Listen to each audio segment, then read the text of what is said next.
ناظرین، سید ابراہیم رئیس الساداتی 14 دسمبر 1960 کو مشہد کے ضلع نوگن میں ایک فارسی عالم دین گھرانے میں پیدا ہوئے۔ ان کے والد بزرگوار اس وقت فوت ہو گئے جب ان کی عمر ابھی محض 5 برس تھی۔ آپ ایک ایرانی قدامت پسند اور پرنسپل لیڈ سیاستدان، مسلم فقی اور ایران کے چیف جسٹس اور ایران کے صدر بھی رہ چکے تھے، جو 2021 کے ایرانی صدارتی انتخابات میں منتخب ہوئے۔ انہوں نے ایران کے عدالتی نظام میں متعدد عہدوں پر خدمات سر انجام دی ہیں، جس میں 2004 سے 2014 تک ڈپٹی چیف جسٹس ایران اور 2014 سے 2016 تک اٹارنی جنرل آف ایران رہے۔ وہ 1980 اور 1990 کی دہائیوں میں تہران کے پراسیکیوٹر اور کرینی پراسیکیوٹر بھی رہے۔ وہ 2016 سے 2019 تک آسین قدس رضوی کے چیئرمین تھے۔ وہ جنوبی خراسان صوبہ سے ماہرین اسمبلی کے رکن بھی رہے۔ 2006 کے انتخابات میں پہلی بار وہ منتخب ہوئے۔ وہ مشہد کے رہنما اور مزار امام رضا علیہ السلام کے بڑے امام احمد علم الہدا کے داماد تھے۔ ناظرین، شہید ابراہیم رئیسی قدامت پسند پاپولر فرنٹ آف اسلامی انقلاب فورسز کے امیدوار کے طور پر صدر منتخب ہوئے۔ وہ پراسیکیوشن کمیٹی کے ان 4 افراد میں سے ایک تھے جو 1988 میں ایران میں ہزاروں سیاسی قیدیوں کو پھانسی دینے کے لیے ذمہ دار تھا، جسے اسلامی جمہوریہ ایران کے حزب اختلاف کے گروپوں اور مختلف مغربی میڈیا کے ذریعے ڈیتھ کمیٹی کا نام بھی دیا گیا تھا۔ بین الاقوامی انسانی حقوق کی تنظیموں اور اقوام متحدہ کے خصوصی نمائندوں نے ان پر انسانیت کے خلاف جرائم کا الزام عائد کیا تھا۔ 2021 میں دوبارہ صدارت کے لیے انتخاب میں حصہ لیا اور انتخابات میں کامیابی حاصل کی۔ ناظرین، صدر ابراہیم رئیسی کی ابتدائی تعلیم کے متعلق کوئی قابل اعتبار معلومات نہیں ہیں۔ انہوں نے موٹاہاری یونیورسٹی سے قانون میں ڈاکٹریٹ کی ڈگری حاصل کر رکھی تھی۔ انہوں نے 15 سال کی عمر میں سیمیٹری میں تعلیم حاصل کرنا شروع کی۔ پھر اس نے قم کے اسکول میں مختصر وقت کے لیے تعلیم حاصل کرنے کا فیصلہ کیا۔ اس کے بعد وہ آیت اللہ سید محمد موسوی نژاد اسکول گئے اور ان کی تعلیم دوسرے طلباء کو درس تدریس کے ساتھ مل گئی۔ سن 1976 میں وہ آیت اللہ برجدی اسکول میں اپنی تعلیم جاری رکھنے کے لیے قم چلے گئے۔ وہ سید حسین برجدی، مرتضی مطہری، ابو القاسم خازالی،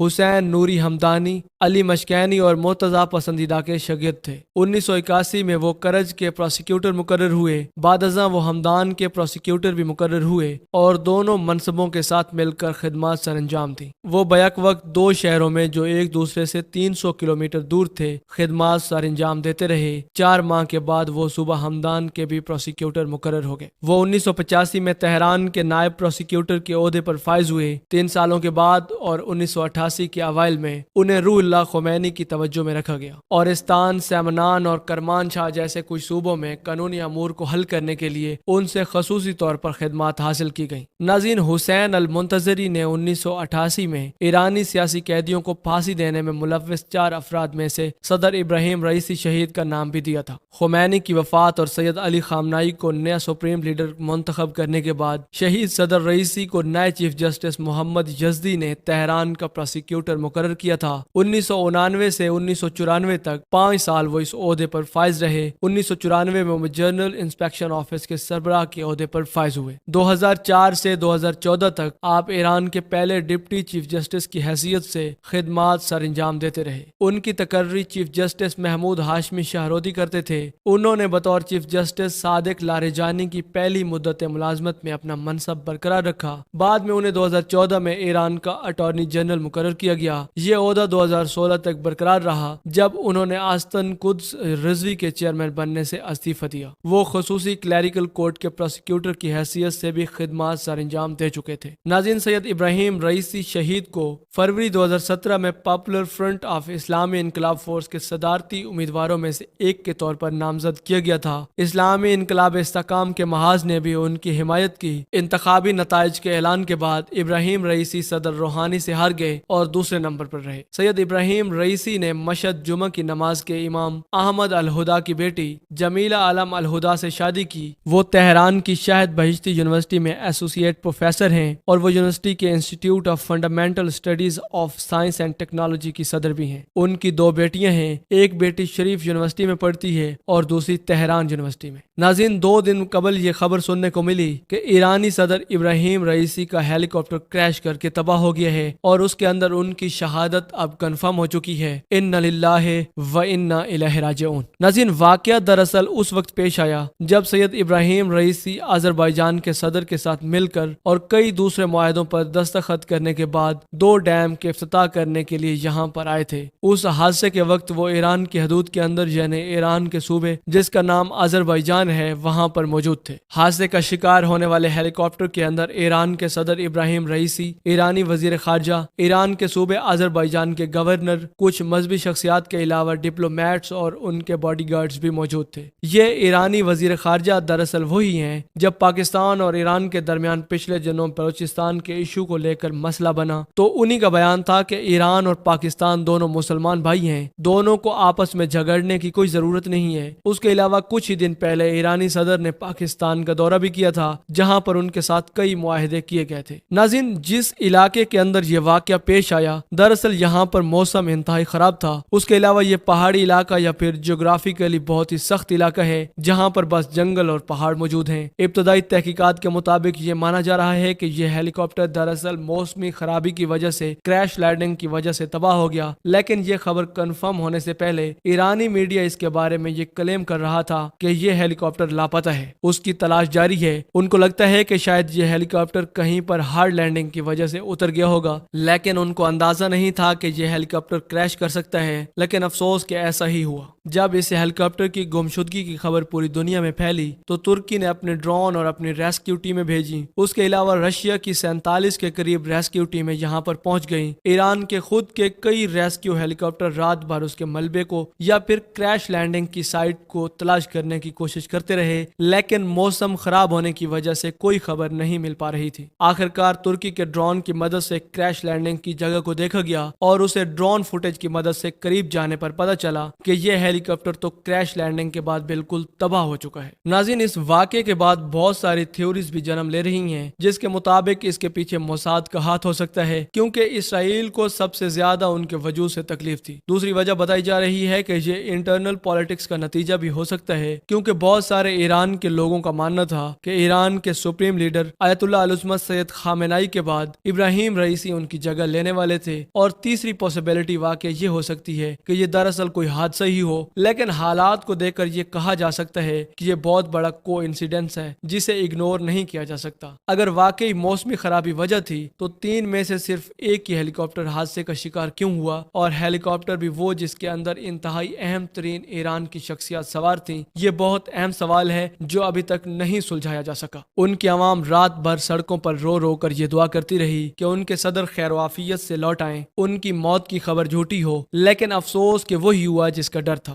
سید ابراہیم رئیسی وہ شخصیت تھے جنہوں نے ایک بار پھر سے امت مسلمہ کو اکٹھا کرنے کی کوشش کی تھی، اور وہ پاکستان آ کر بھی یہی کہنا چاہ رہے تھے کہ میں پاکستان کی عوام کو یہی پیغام دینا چاہتا ہوں کہ تمام مسلمان امت مل کر اسرائیل کے ظلم کے خلاف اکٹھے ہو جائے۔ اسرائیل کے وجود سے متعلق سید ابراہیم رئیسی نے آخری بار کلیئر کٹ یہ بیان دیا تھا کہ ہم اسرائیل کے وجود کو دنیا سے ختم کر کے ہی دم لیں گے، اور آپ دیکھیں کہ ان کا انجام بھی ایک حادثاتی موت کی صورت کے اندر ہوا جس کا سب سے بڑا فائدہ صرف اور صرف اسرائیل کو ہی ہو سکتا ہے۔ ناظرین، لہٰذا یہ بات لاجیکل لگتی ہے کہ اسرائیل کے موساد کا اس حملے کے اندر کوئی نہ کوئی ہاتھ ضرور ہوگا، لیکن ایران اور انٹرنیشنل میڈیا کی طرف سے اس بارے میں ابھی تک کوئی کنفرم خبر شائع نہیں ہوئی، تو ہم وقت سے پہلے کچھ نہیں کہہ سکتے۔ میرے ذاتی شک کی بنیاد پر اس کے اندر اسرائیل کی انوالومنٹ واضح طور پر نظر آتی ہے۔ سید ابراہیم رئیسی کی اس طرح سے اچانک موت کے بعد مڈل ایسٹ پر اس کا بہت زیادہ اثر پڑے گا، کیونکہ ایران مڈل ایسٹ کا اہم ترین ملک ہے۔ ایران حزب اللہ کو بھی مالی اور عسکری مدد فراہم کرتا تھا، جس کی وجہ سے وہ اسرائیل کے خلاف غزہ کے اندر لڑ رہے تھے۔ یہ مدد اور سپلائی بھی کافی حد تک متاثر ہو سکتی ہے، لیکن اگر بات کریں کہ کیا ایران کے اندر اس کی وجہ سے پولیٹیکل انسٹیبلٹی آئے گی، تو اس کا جواب ہے کہ ایسا ممکن نہیں، کیونکہ ایران کے اندر آج بھی پولیٹیکل سسٹم ایسا ہے کہ وہاں پر سپریم لیڈر ابھی تک آیت اللہ سید خامنائی ہیں۔ آرمی،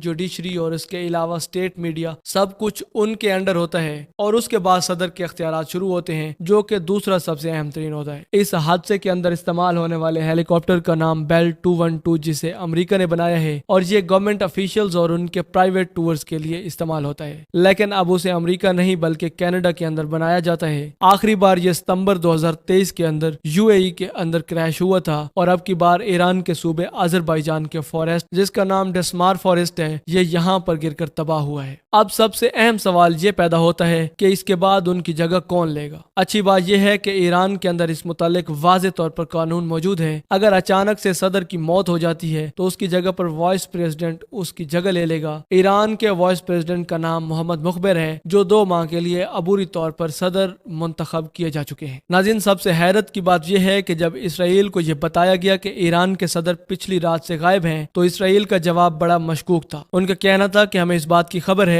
لیکن ان کے قتل کے اندر ہمارا کوئی ہاتھ نہیں۔ حالانکہ ابھی تک ایرانین میڈیا پر اور انٹرنیشنل میڈیا پر یہ خبر چلی ہی نہیں تھی کہ ایران کے صدر کسی حادثے کے اندر شہید ہو گئے ہیں۔ اس وقت تو صرف ان کے لاپتہ ہونے کی خبریں تھیں، لیکن اسرائیل نے یہ وقت سے پہلے کیسے کہہ دیا کہ وہ مارے جا چکے ہیں اور ہمارے اس کے اندر کوئی ہاتھ نہیں، جس کا مطلب ہے کہ چور کی داڑھی میں تنکا۔ اور اس لیے اس وقت بھی اس حادثے کے بعد پوری دنیا کی مشکوک نظریں سیدھا اسرائیل کی طرف آئیں، کیونکہ اس حادثے کا سب سے بینیفیشری اگر کوئی ہو سکتا ہے تو وہ صرف اور صرف اسرائیل ہے۔ ناظرین، اس بڑے نقصان پر امت مسلمہ کو صبر کرنا ہوگا اور ہمیں سید ابراہیم رئیسی کا متبادل تلاش کرنا ہوگا۔ اللہ سبحانہ و تعالیٰ سے دعا ہے کہ وہ ان تمام شہداء کی مغفرت فرمائے، ان کے تمام گناہوں سے درگزر فرمائے، ان کو جنت میں اعلیٰ و عرفہ مقام عطا فرمائے اور ایران اور امت مسلمہ کی عوام کو صبر و جمیل عطا فرمائے، آمین یا رب العالمین۔ ناظرین، یہ تھی ہماری آج کی ویڈیو۔ اس امید کے ساتھ اجازت چاہیں گے کہ آپ کو ہماری ویڈیو پسند آئی ہوگی۔ ملتے ہیں بہت جلد ایک نئی دلچسپ اور علم سے بھرپور ویڈیو میں، تب تک کے لیے اللہ نگہبان۔